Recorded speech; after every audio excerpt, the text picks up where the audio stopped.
قلنا قال ابن سيدم معشر العشاق في كل الأماكن ما هي نصيحتكم لعاشق قصته جدا حزين حكايته مخلص ولكن هو بنفس الوقت خاين المعذرة لا بوضح كل شيء للسامعين حبيت وانا في زهور العمر من فاق المحاسن واعطيت له مفتاح قلبي وامتلكني من سنين وحلوت الايام واشراق السعادة كان باين وهو كذلك حبني وهدى زهور الياسمين وتبادل القلبين احلى ود صافي بالتوازن وعشوشب الحب الذي بالقلب وتشكل جنين وجاتنا طفله هدية ربنا واصبحت ضامن صغيرتي ريهام تبقى فرحتي دنيا ودين الله يحفظها. وبعدها سافرت غربة في اوروبا كنت راكن مفتاح قلبي باليمن والقلب لا يمكن يلين واقسم لكم بالله ما فكرت عمري بي كاين عاهدتنا محبوبتي قبل السفر ابقى امين ويوم وانا كنت فوق القطر مسترخي وامن وكان قدامي غزال اشقر من المتحضرين شفته غمز فجأة وقلبي دق وتلفت عاين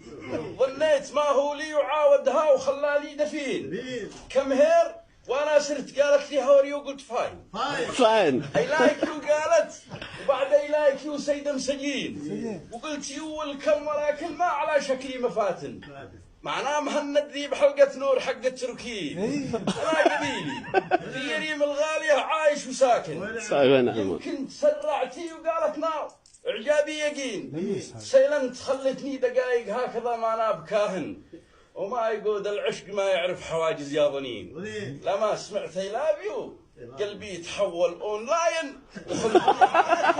على هذا الجميل الله اكبر الله اكبر.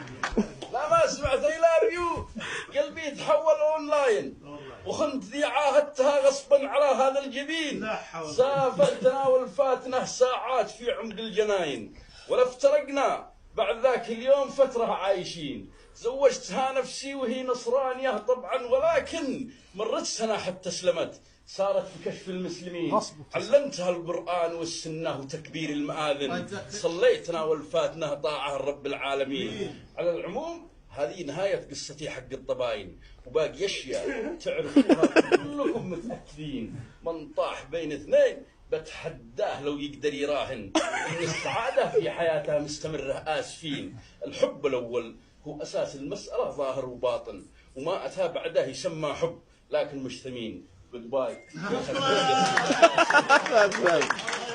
الله يوفقك.